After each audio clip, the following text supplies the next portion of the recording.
The snow was getting worse. Clementine had trouble seeing through the bushes, while white surrounding her almost blinding. Shivers trailed up her spine, her jacket not commanding enough for the low temperature. Once upon a time, it had kept her enough warm, but the stakes seemed to much more different now, more serious and deadly. The wind whipped around her dangerously, frost biting at any exposed skin. Huddling in onto herself, she attempted to block out the elements, but it wasn't very effective. She didn't even have the hood to put over her head. Her hat that worn had the only thing shielding her head from the snow. Kenny was still beside her, shivering just as much as his head down low.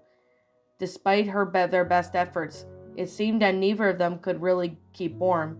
As much as it sucked, and as much as the snow around was clearly starting to become a problem, Clementine would just have to ignore it as best she could for now. The more dire things that they need to focus on after all. Honestly, Clementine's first instincts after listening to the whole scene was to run out and assess the damage. Troy had been clearly hurt badly, and the fact that he still wasn't making a sound was enough to worry her. She didn't even want to think about his current state injuries could be, but not until she actually looked at him, at least. Her imagination had a tendency to fill the blanks rather incorrectly, so she tried not to habitually assume the worst. Still, though, before she could do anything, she had to take care of one more thing. Now, without saying a word to Kenny, retrieved the walkie-talkie, hers, not Lau's, from her pocket. At the time, she wasn't being able to see why Troy was giving her an extra device, but it had dawned on her face as once the guards left. Vera and Tyler had noticed that they were without a radio that still went on without it, but Tavia had no clue. If she needed to contact them, she'd be speaking into the radio that fed the words directly to Clementine. It was smart and practical strategy, and she certainly didn't have any built time to come up with that on the spot like Troy had, especially with the oncoming threat approaching quickly. Once again, she was reminded that he was smarter than he let on, or at least for certain situations. "Sarah," she hissed quietly onto the speaker. She had to speak a bit louder because of the roaring wind that picked up every few minutes. "There are 2 guards coming back your way." A crackle of static then. "Okay, Clem, thanks for the heads up. What about you guys? Everything okay over there?" Clementine swallowed hard, not sure what to say. She didn't exactly want to lie. Part of her wasn't willing to be entirely truthful either. Besides, if she didn't have to worry, Sarah didn't seem to want to, so she chose her words carefully. "Me and Kenny are okay," she assured, getting in the completely true facts out of the way first. "We're still working on getting Troy to come with us. Not technically a lie, so it would have to do for now. And she would just have to make sure to clear things up later on, with Troy preferably, even if he retold the events of his very vocal way." "Alright, cool," Sarah responded, none the wiser. "I'll tell the others about the guards so we can surprise them and be on top of things." "Good plan. I'll talk to you again soon," Clementine smiled, then placed the radio back in her pocket. She exchanged a quick glance at Kenny, squinting through the snow, even though it was a few feet away, curled in on herself with a long sigh. "Kenny, I'm a little nervous," she confessed. "I don't know if I want to go out there." "Then don't," Kenny replied, as if it was the obvious. He scooted over closer to her, placing an arm around her shoulder in an attempt to keep them both warm. "You ain't responsible for him, Clem. Hell, you never will be, were. Sure, you did a really nice thing before, keeping that bastard alive and whatnot, but that doesn't mean you have to see it through the end." Clementine frowned, knowing his words were correct, but still disagreeing nonetheless. Every part of her didn't want the safety of those bushes to push through the escalating snowstorm just to prove someone was truly dead, but she didn't want to risk her life out there with the walkers surely on the way from those earlier gunshots. And yet she needed to. It wasn't a matter of waiting anymore. She was part of the past point, and it was starting a book, reading almost the entire way through, and stopping just before the ending, leaving it on the shelf forever. Every story had a natural conclusion, and stopping there would just leave her wondering, and her mind really couldn't go easy on her. Anxiety crept mercilessly about her, various possibilities all swarming in her head like buzzing wasps. Back at Crawford, she suddenly remembered the memories of the past flashing before her eyes, clear as if they were happening at that moment. Almost everyone wanted to leave Ben behind, But I voted for him to stay. Do you remember that? Kenny seemed taken back, but eventually swallowed hard and nodded. I may have been younger and definitely more naive, but I still think that I made the right choice, she sighed, watching back in her breath escape in the puffs of warm air. I really don't want to go out there and save Troy again, but it's like I said back then, we don't leave friends behind. The implications of her words weren't lost on her, and judging by the shocked expression, neither were they on Kenny, but she shut those thoughts away for a moment, focusing on the task at hand. At the very least, if he's dead, she continued, choking her words, I should make sure he doesn't turn. Slowly, Kenny nodded supportively. There was really no question nowadays regarding mercilessly killing, unless it was to put someone in explicit danger. It was a common decency. Lee had hesitated when he asked her to shoot him, and perhaps to preserve what was left of their innocence, but some part of her knew that she had to do it at the moment she saw his bite. No conscious part of her could let that man, the man who gave so much for her, even in his life, suffer as a walker for the rest of time. She hadn't realized that she was shaking until Kenny placed a hand on her shoulder, patting it in comfort. It's okay, Clem, he hushed. It's okay, I understand. Well, sort of. After she quirked a skeptical brow at him and chuckled and added, all right, maybe I actually don't understand, but I don't need to. You're grown enough to make your own decisions here, and I trust you. Clementine's chest warmed at the praise, and she nodded. That really, really means a lot. Kenny gave her a smile in return, and the kind crinkle around his eye reminded her of the expression Lee wore once. It took the reminiscences of pride. Well, almost. It was a lot to take in. Kenny was proud of her. Her heart lifted away in reality, and she instantly felt 10 times stronger. And for what it's worth, Kenny continued, I know Lee would be happy with who you've become. You've grown so much every day. You're more than just surviving. It's what I think he wanted always for you. Clementine definitely agreed, though survival was the number one priority. She was still capable of learning and developing a good person. A good person preferably, just like Lee had been. Thank you, Kenny, she replied, a bit shy at the sudden praise. After flashing one more smile his way, she decided to shift the conversation, the topic away from herself. Taking in a deep breath, she proclaimed, Now I'm going to go out there and see what we're dealing with. How about you? Kenny paused, taking the time to think it over. If we all end up dead or far away from here, Tavia will take AJ back to House regardless. Troy made a lot of sense there, he admitted, crossing his arms. So I don't think chasing after her, my only own without my weapon, isn't the smartest thing. Clementine nodded in agreement. Do you want to take the gun? She asked a bit hesitantly, eyeing the pistol in her hands, but Kenny shut her down with a shake of his head. Absolutely not, Clem, he hissed. I wouldn't dream of leaving you defenseless like that. I can't exactly stop you from going out there and checking on that bastard, but at the very least you have a gun. It made sense, and she couldn't find an argument for him. Instead, she merely offered another nod as a confident smile she could muster. Please stay hidden until I figure out what to do with Troy, she advised. You got it. In fact, I'll hang back here and keep a watch for y'all, okay?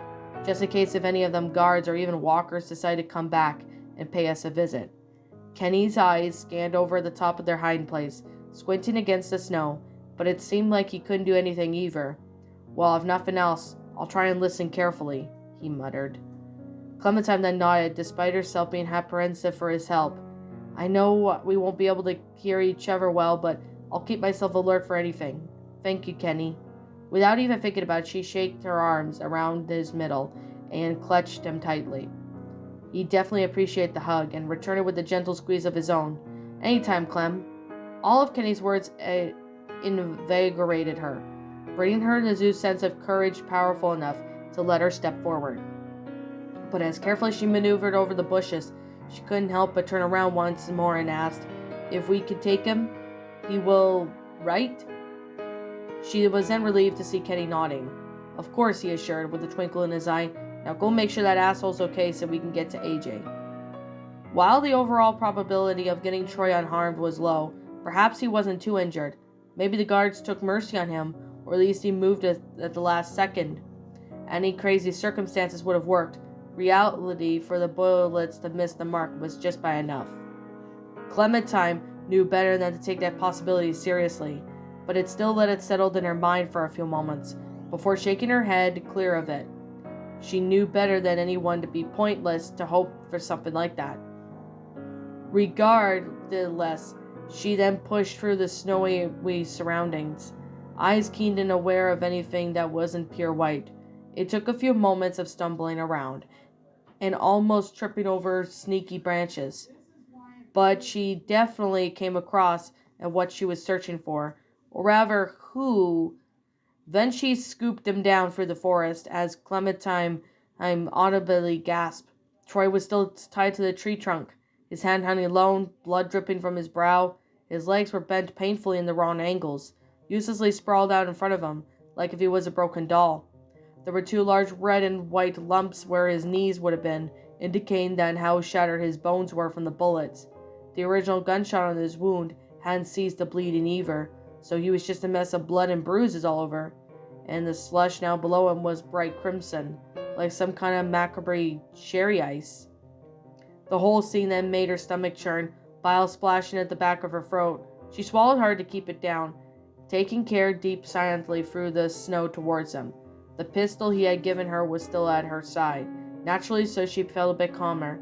If he turned out to be a walker already, she had protection. That safety net was enough to kneel her down in front of him, a bit further away than she would normally. "Troy?" she whispered, her eyes not leaving his face. A similar sense of dread fell over her like a blanket. Was she already too late for him? Her hand hovered above his shoulder, shakily as fear began to pound through her, though she wasn't quite sure why. Despite him having a last-minute change of heart, a part of it was still quite angry. He was originally just going to go with his old allies. However, a large part of her knew that that was just silly. Holding on to grudges wasn't the very best and smart in the world. After all, her kinder side always ended up winning over her heart anyway. Just because she hadn't fully forgiven him yet didn't make a lick off the difference of her anxiety, though. Because as much as she liked to deny it, Clementine did care about Troy. There was a very strong part of her heart that did not want to see this man's death, just as much as she didn't want to see Luke's or Nick's. When she first chopped off his arm, she thought that his death would make a grand moral dilemma for nothing, and not for a long while, as that was all she regarded for him, as rightness deed for herself to be good about, a trophy for being #1 asshole saver. But between talking to him like she would with anyone else, realizing that he was in fact a human being, a human with emotions and a human past, her regard for him turned sort of weird friendship. We don't leave friends behind. And the thought she was coming from into terms with it being true, she did consider Troy a friend now. Sure, he was prickly and unpleasant, but he came in at the end for her and the rest of the group. Surely they weren't being considered more than just an ally. Maybe she was naive or too young to truly understand. Being friends with Troy wasn't what she wanted to pictured, and she wasn't even sure if he even agreed that they were. But he surely would say they weren't enemies, and they both clearly gave a damn about another as the allies would. So it was something. A cold gush of air snapped her out of her thoughts as she realized that her hand was still floating above Troy's shoulder. He hadn't moved yet. But, however, though, the wind did cause him to take a weak, shuddering breath. The sound was more wheezing shiver than anything. But it wasn't a walker growl, so Clementine relaxed. She murmured his name again, and which seemed to finally stir him. His eyelids twitched open slightly, brown irises sighing over the focus on her. It took him a few moments to fully recognize her, though, but once he truly pushed through the haze of waking up from unconscious, it was visible over his face. His jaw and both his eyes were wide as he blinked rapidly, shifting his eyes to the ground and the sky and then back at Clementine, clearly trying to convince himself that she was actually there. And when he finally did speak, his voice was raspy and cracked, but strong enough to convey his shock and surprising irritation. "The fuck?" he slurred, blood seeping through his teeth. He spat out a glob of it into the snow, grimacing it was this particularly striking red dot in the snow. "Jesus Christ, you don't really listen, do you, Clementine?" She opened her mouth to reply, but he coughed just a few times to cut her off. I mean, damn. I gave you 2 chances to get away, and you just stayed away. Anyway, what the hell is wrong with you, kid?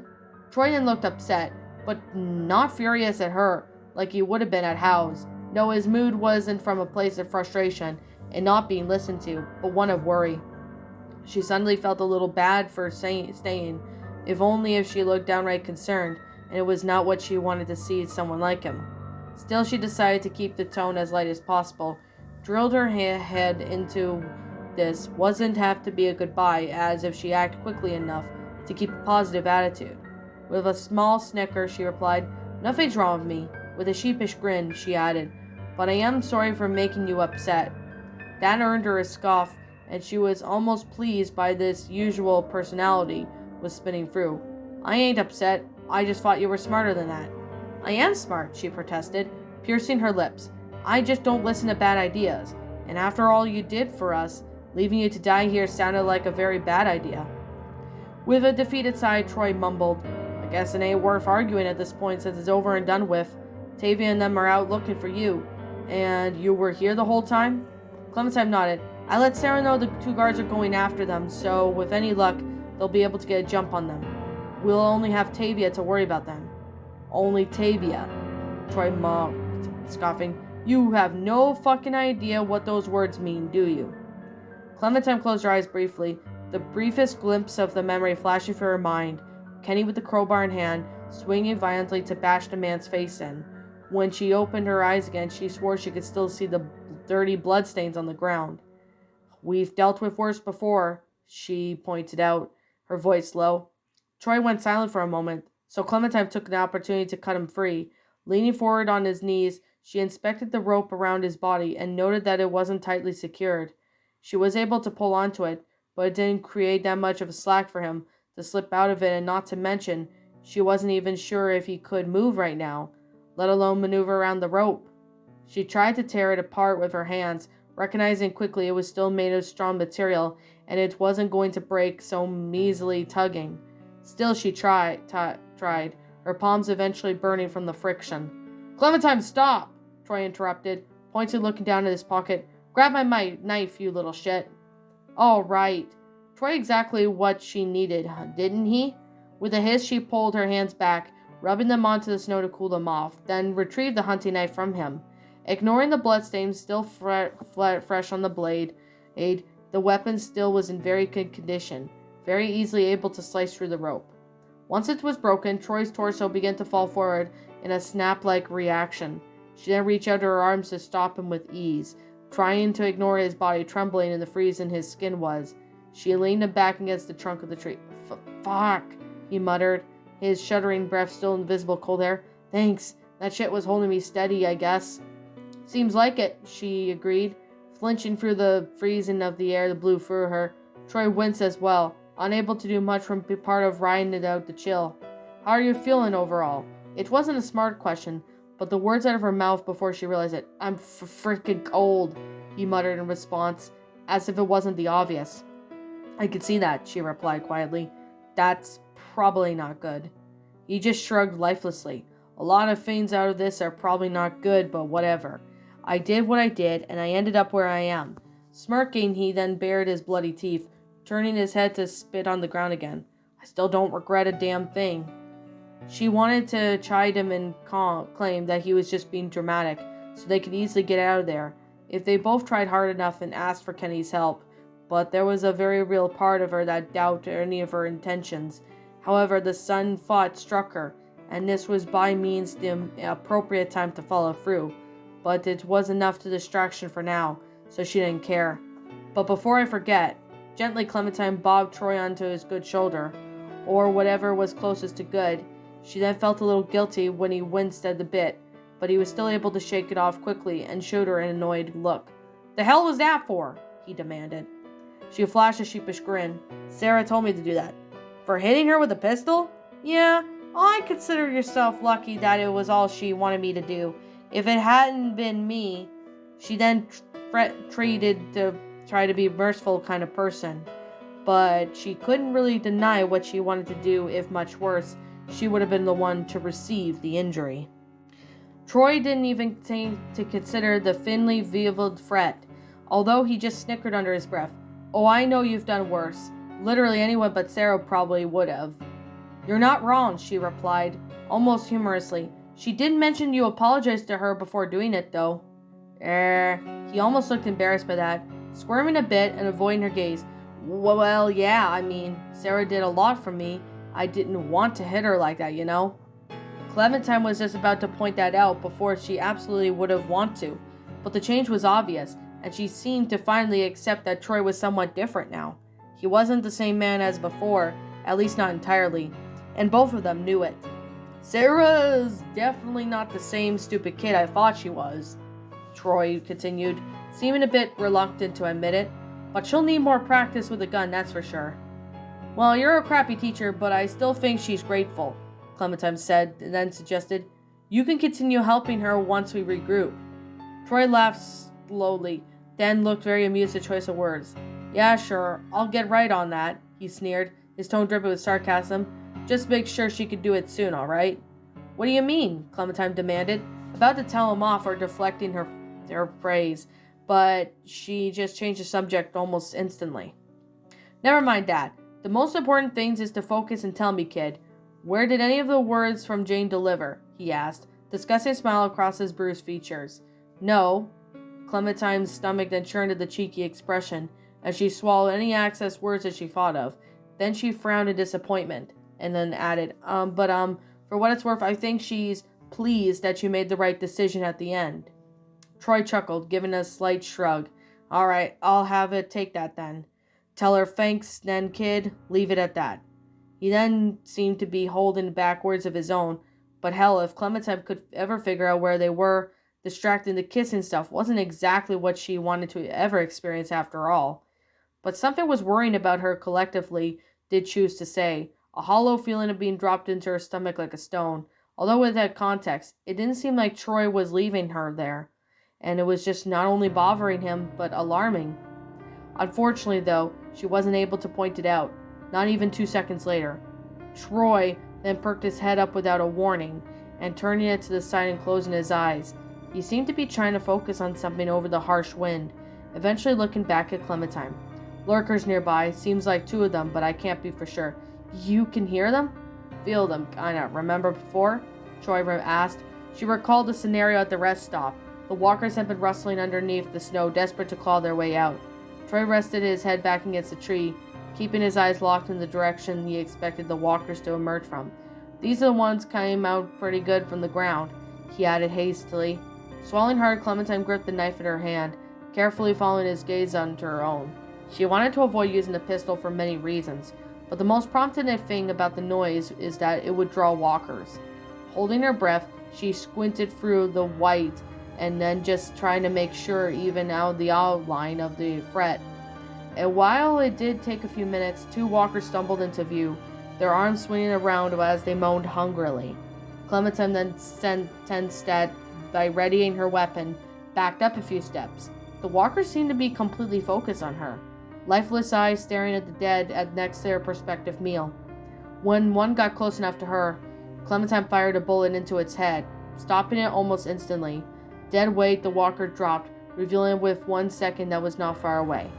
Don't waste any more bullets. Aim for the knee, kick it out and take it out with the knife. Troy wheezed, his voice sounding distant. Solid advice, Clementine couldn't help but think. Stretching out her legs, she bashed the remaining walker's knee and watched it go down, slicing onto its brain to kill it. The second walker went down much easier than the first, but she couldn't help but note she definitely wasn't going to forget that technique. Thanks for the advice, she said earnestly, smiling gratefully towards Troy.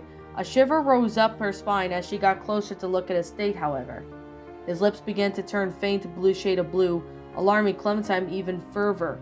She decided that it wasn't time for chatting anymore, and Troy's small window of time was running out.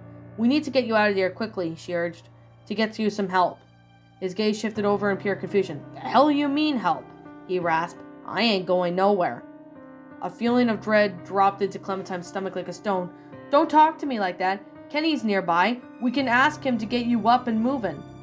Eyes narrowed, Troy hissed. Does it look like I could go anywhere? My knees are all sort of messed up in case you didn't see. He glanced down at his body, the bloody curling his lips back in disgust. Seriously, I only got one working limb left. How the hell am I supposed to do? She thought that she didn't mean to, but Clementine felt herself flinch at the words. It wasn't necessarily the harsh way she had said to them, but the implications behind them were still. She refused to give up just yet, and she had seen people bounce back from worse, or at least she kept telling herself that. That's because the only thing she could do was at this point. We could drag you if we have to, she murmured, the eyes unsteady in the ground. No thanks, Troy scoffed. Then that will just hurt worse, or kill me faster. Who knows? I ain't taking the risk. I'm good right here. Don't talk like that, she chided, shaking her head. Seriously, it's starting to get annoying. In confusion, Troy weakly quirked a brow. Annoying? He questioned, shaking his head. This hurts like a frickin' bitch, Clementine, and you want me to move it to make it worse? What do you want me to say? Her heart pounded in her chest against the ribcage. She felt anger course through her veins, and then like a fire that had been lit in her belly. I want you to stop thinking that you're going to die, she yelled. There has to be a place with supplies around here. That kind of talk is not helping anyone, Troy. At least all of you. She expected an angry response, but he just smirked with a mouthful of blood. Yeesh, kid, look. There ain't nothing that's going to help me at this point. Frustrated, she punched him in the shoulder again, not feeling any bad at his flinch this time. Shut up! Just shut up! You've lived through a severed limb, and then that limb was getting infected. You survived much far already, and now you're just going to give up? Troy just lifelessly shrugged. Her mind clearly made up the unshakable. It ain't nowhere else to go at this point. I'm tired. Then you can sleep when we get to safety, Clementine pressed. Not that kind of tired, but you know what I mean. With a roll of his eyes, Troy then flashed a lifeless smile. It's the end of the line. Her body quivered both in anger and shock. So many emotions were flooding through all at once. She wasn't able to comprehend them, really. Reality and logic tried to perch on her shoulders, like two heavy vultures, but she wouldn't let them. She would just have them spit in the face of whatever it was trying to happen, in an attempt to save this stupid man's life yet again. But what if... No, what I did was right that she had to worry about a failure now. And after all, although she lost, she absolutely had no right. After watching so many good people die, Duck, Ben, Nick, Luke, and countless others were killed, and she had no opportunity to help or save any of them. Not to mention she killed Lee.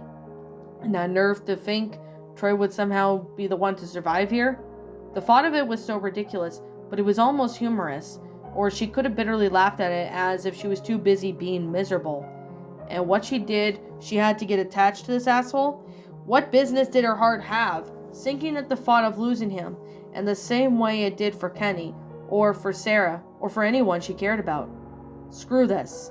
You can't be stupid enough to stop here. Come on. Clementine knew they were weak words, but once they were all she could come up with at the moment, gripping his shoulder, she shook him again, perhaps too eagerly, judging by his wince of pain at the motion. I'm definitely that stupid, he mumbled, shaking his head. Then surprise us by surviving, she offered, attempting to bargain with him again if she could. It's Troy. It's not too late. It can't be, please.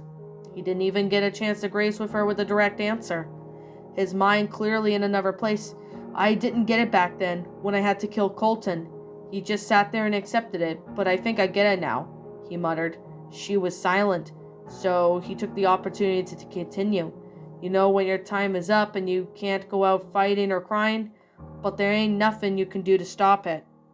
Gazing down at the bloody snow and then looked up at Troy's pale face, Clementine swallowed hard. She could begin to feel herself tremble, but whatever it was from the cold or something else, she couldn't tell. Troy closed his eyes and continued. Killing one in order to save many is part of survival. He repeated the words she had long forgotten. So just let me be the dead one this time, yeah? Seems noble for you. She tried to reply with dark humor, but the words tasted sour on her tongue, especially with her inner protests.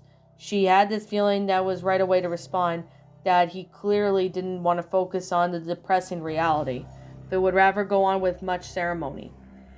In fact, this reception was faintly down on the truck in the face, and it was definitely because of the fading strength. but she could tell that he was trying to smirk mischievously as he'd done before. Well, I guess. But maybe I might want to go out seeming better than I actually was. You weren't that bad, Clementine replied. She found herself truly believing in that. Yeah, alright, but enough is enough for this mushy shit. Simply speaking, it had become a struggle for him, but he still grounded the words with a grimace. You know, I don't remember much being drunk that one night, but I asked you if you ever had to put someone down. She went quiet, her mind spinning, but he didn't let her stay that way. By shooting them in the head, right, Clementine? He pressed, struggling to keep his focus on her. Did I ask that? Clementine nodded, feeling a little guilty for her silence. Yes, you did. I remember. Well, I don't remember getting an answer. He looked almost reluctant, but she already knew what he was going to request from her. So shakily, she bobbed her head up and down again. I've done it before, yes, and I'll do it for you. His eyes then widened for a moment, holding more emotion than they had for a while. Thank God, he breathed, letting out a sigh. How many bullets you got left? Quickly, she opened the pistol and peered inside. One, she reported, a bit irritated. However, she was grateful that Troy had warned her earlier not to shoot the second walker, as they'd both be shit out of luck. Troy groaned, shaking his head in disappointment. Figures. Think you could still use it on little old me? The emotion was swelling in her chest with her to hesitate, something that Troy had interpreted as some uncertainty. He continued, I really don't want to bleed out slowly here, Clementine. His voice was then shook as he spoke, close to pleading. And I want to become a frickin' lurker? It seemed that Troy felt the same way they all did. No one wants to be reanimated and linger around after their deaths, and some were definitely more vocal than about their fears than others. Despite the differences and conflicts between the humans in this new, post-Walker twisted world, no one could argue that their common goal was to survive, and it should no longer be possible to be killed cleanly and quickly as possible. I said I'd do it without a doubt, she reminded him with a frown. And I will. Troy let out a sigh of relief. Good. Then just pull the trigger on me, all right? Trust me, it's easy as 1, 2, 3, bam. Easy. He said that. It was never an easy thing to do, but it never became easier. She wanted to point that out, but she had to remember she wasn't the only one dying here. She shouldn't be arguing with a man at the verge of death. And there was absolutely no point in it anyway. Okay, she said hollowly, her vision growing blurry. Don't get this, but it's just like Troy, she ordered herself, brushing her sleeve over her eyes, and her heart protested. She took a deep breath, readying herself to try and banish any unpleasant memories in her mind. The last thing she needed was that nagging voice in the back of her head, reminding her just how similar the situation was to Lee's. Her hand started to shake as she remembered pulling the trigger on her surrogate father figure. Despite, after all, tears began to slip down her cheeks just from the overwhelming traumatic feeling. When she focused back on Troy, all she could see his eyes widening, as if he thought that she was crying for him. She wasn't really, but her heart did ache with sadness at the thought of what she was about to do. This reminds me of some crossroads I've been before, she blurted out, trying to justify herself. For a moment, Troy merely nodded in understanding. Yeah, I know what you mean. Though for me, it's backwards this time. Kids putting down the adult. He laughed a little, gazing up at the snowy sky. Probably that's how it's supposed to go. No doubt it was, but Clementine still didn't think any of this was fair. She didn't really know what else to say. The mixture of the memory and reality and pain were too busy seizing for every moment, traveling through her veins and paralyzing her to that spot, kneeled down in front of Troy. She studied the pistol in her hands, and every groove and design etched through the metal, and then back morality to the man in front of her. Slowly she lifted up the pistol to him, noticing the expression on his face almost instantly. He was afraid, although he was trying his best to mask the hint of fear and stare down at the weapon. She could see it in his eyes. Reality seemed to finally sink into Troy, and she was finally open to fearful of his impending death. Shit, he groaned out, winching his gaze from her, beginning to mumble under his breath, no doubt trying to calm himself down. It's just a gun. I know guns. I know how to so frickin' well. I know that one is a Glock 17. This won't make any sense. I've never felt scared of guns before, so why am I now? His voice trailed off, nonsensical rambling, before he fell into a panicked silence. She then placed a hand on his good shoulder, squeezing it gently. It's okay, Troy, she murmured awkwardly, trying her best to comfort him, while also knowing it was absolutely not all right, but she was a liar. Without a warning, her thoughts flooded back to the last person that had to be put down, Nick. The memories were so clear suddenly. She swore she could see him kneeling down on the ice in front of her. Nick, that he'd said after he died he hoped to see his family and Luke again, she said, remembering the man's last words to her. Maybe Colton and Kylie will be waiting for you too on the other side. That finally seemed to snap Troy out of his anxiety, and he shuffled in response, no longer having the strength to be able to laugh, but the implications were clear. Oh, frick, no. I'm not gonna stop you right there. Rolling his eyes, he sneered. If there's something after death, there ain't no way I'm heading to where they are. She opened her mouth to argue, but found no words. He took her silence as agreement, and actually managed to chuckle. Good thing that you stopped that pity party. I appreciate it. You ain't half that bad, for a kid, you know. Troy let out a low cough, his body drooping even further against the trunk of the tree. Clementine could tell that she didn't have much time to waste. His energy was bleeding out almost as fast as his actual blood. Troy, she began, but he continued without acknowledging her. I mean, really, it ain't that good at this goodbye shit, but... Troy took a shaky breath, managing a small smile. It was weak and faint, but the sincerity was unquestionable.